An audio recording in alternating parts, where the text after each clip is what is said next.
Uh-oh, spaghetti-o. What am I gonna do today? Well, this is my project. I've got a ceiling fan I need to install, and I'm gonna be installing it in this bedroom. Okay, 10-foot ceilings, and I'm gonna do this a different way than I've ever done it before. And you might want to watch this video series to find out how I'm going to do it. There's no switch for power. That switch is for the lights. There's no switch there. I'm on the ground floor. There's another floor above here, so there's hardly any attic space above here. I don't want to patch walls. I don't want to patch a ceiling. I don't want to cut stuff out to run wire up from here. So I'm going to show you and explain to you a different way to do it, and I'm pretty sure it's going to work. So if that's what you want to watch, stick around.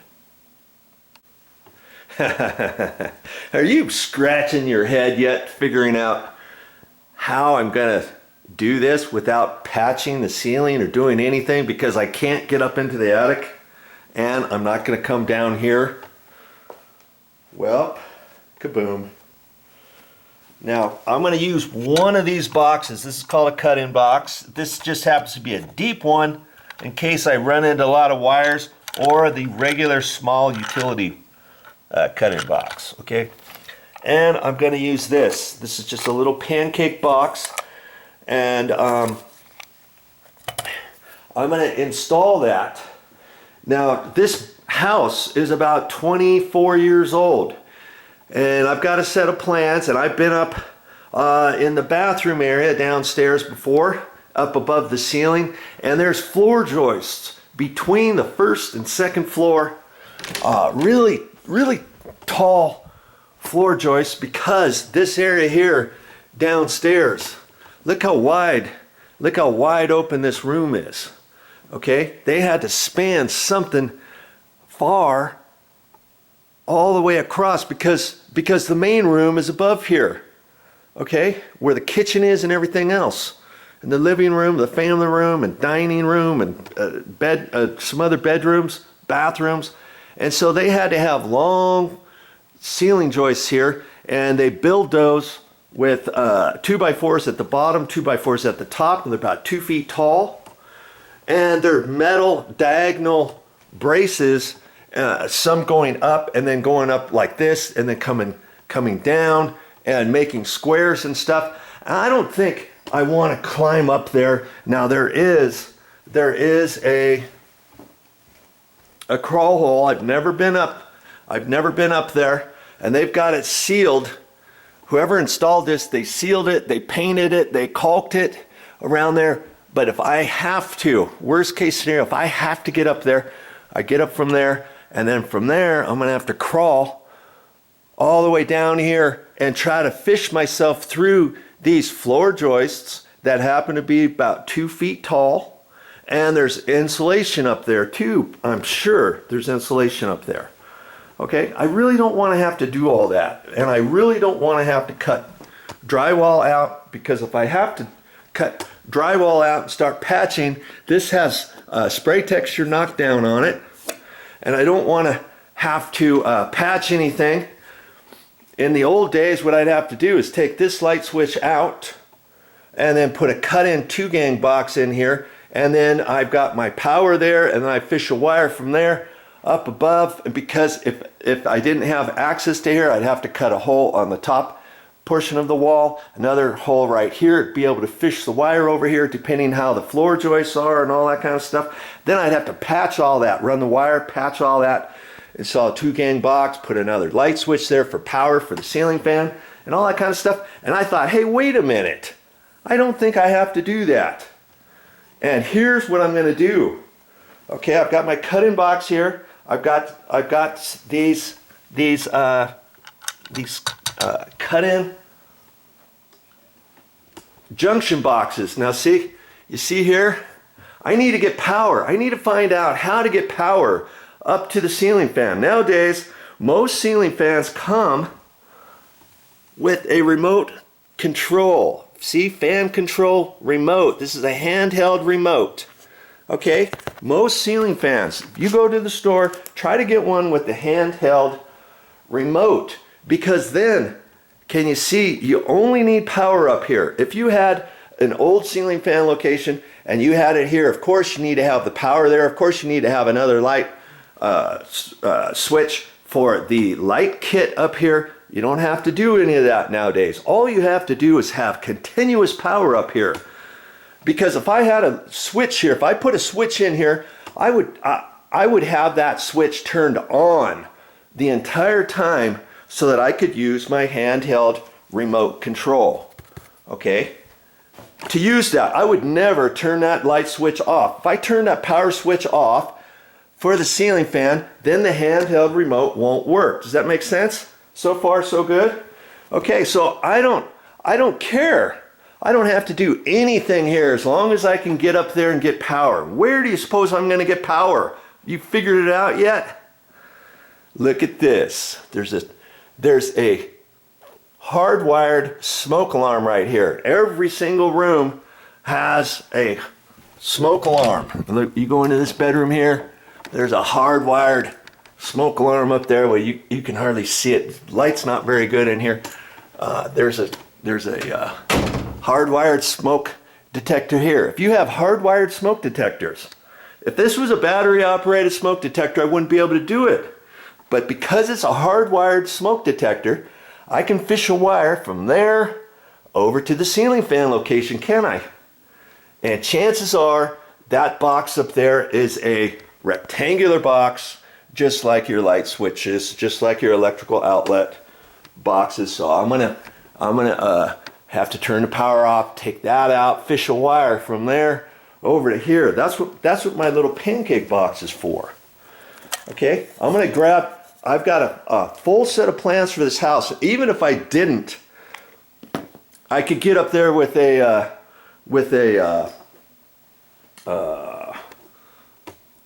stud finder. I don't think I'm going to need my stud finder, but if I do, I've got one out in the garage. But the floor joists are 2 foot on center probably. I'm going to have to find out where these joists are. I'm not sure if they're going this direction or if they're going this direction. Okay, I'll have to determine that. And then once I find it, and the bottom edge is a flat 2x4, then I'm going to take this. Let's just imagine this box being a flat 2x4. Okay, I'm going to take my box and I'm going to find the edge of this 2x4 from here over, or from here over, depending which way the floor joists, ceiling joists are going up there. Okay. Then I'm going to poke around, and I've got to I've got 3 knockouts, so I'm going to use one of these. So from here over, I've got to have that sticking over so that I can fish a wire up through there, and then the rest of the box will be bolted right up to the ceiling joist, the floor joist, whatever you want to call it. I just need to have enough room to fish a wire into this box. And I only need a little bit of room on the outside edge of the 2x4. The outside edge of the 2x4. If that was just a floor joist, 1.5 inch wide floor joist, I could still do it. Okay, but because it's a flat 2x4, it works the same way. I find out where that is so that I've got enough room for that. Okay, then I bolt that up there. But before I bolt it up there, I've got a hole up there, right? For where this is. For where my hole is. And I'll show you all that. Okay, so and then, okay, I cut that out. Then I mark the box, the cut-in box, for the rest of where the floor joist, the ceiling joist is. I cut the drywall out there. This sinks into the drywall flush. So when you look at it, it's going to be flush right up to the ceiling, okay? Then where the hole is, next to the 2x4, I'm going to fish a wire. And so I'm going to probably have the ceiling fan probably located somewhere above the edge of the bed or somewhere close to here. It doesn't have to be in the middle of the bed or anything. It just has to be about the middle edge of the front edge of the bed. It can be off a little bit over this way. It can be off centered from the bed. It doesn't have to be exactly in the center of the bed. It could be slid over one way or another, depending where my floor joists are and all that, okay? Then I just have to fish a wire. And I remove that, cut the box out, and I'll show you how to do all that. So I'm gonna have a hole up there with some wires. I'll shove the wires out of the way after I turn them all off. Then I'm gonna have a hole there, right? That I can fish a wire through there. But I'm gonna have to, where this hole is here, I'm gonna take the Romex wire and I'm gonna shove it up there and try to fish it over there. I also have a metal fish tape. And so I may have to do some probing up here and hold my fingers just right and do a little praying and find a few cuss words and try to fish my wire from this location over there. I don't really have to fish it that far, do I? And if I can just get it over there far enough so I can take a little piece of wire with a hook on it and hook it, or I can reach my hand up through there and reach around and see if I can feel it and do some more probing, try to get it over there, try to fish it in between those floor joists, in between, even if the floor joists are going this way, if I can go through the metal gussets this way and just get it over to there. That's all I have to do. My wire's not going to be that long, is it? It's only going to be from here to here. That's probably, what, 8 feet, less than 8 feet?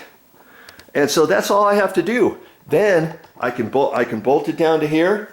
I can run the wire down here, put it up through here, push this back up, screw it up there, bring the wires down, put it into a cut-in box, and there's probably only 2 wires going in here. Chances are there's power going in and power going out to the next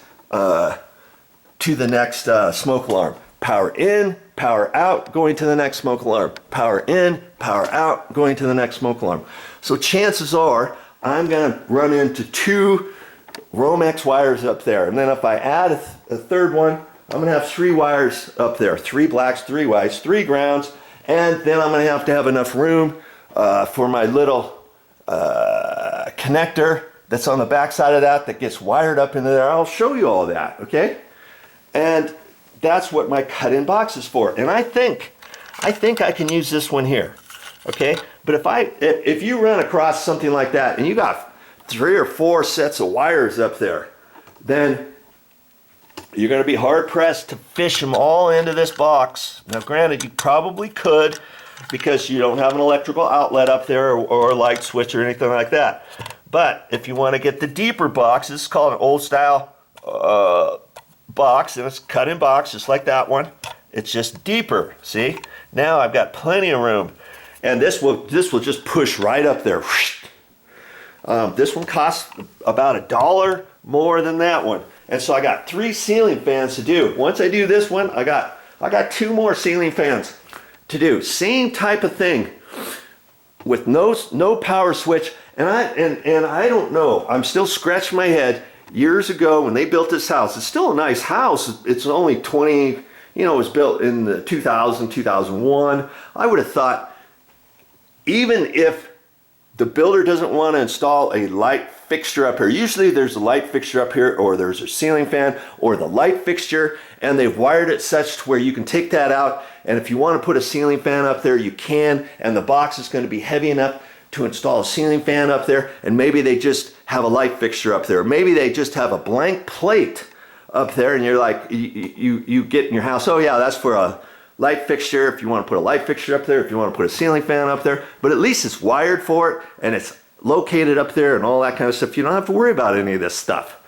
But this house, come to find out, all the bedrooms except the master bedroom, no light fixture up here, no ceiling fan up here, and of course, every place Momi, my wife, wants me to put a ceiling fan, of course, is set up exactly like this. No power for a light switch, or for a light fixture, or for a ceiling fan. So I'm going to have to do it the same way. So I've got 3 cut-in.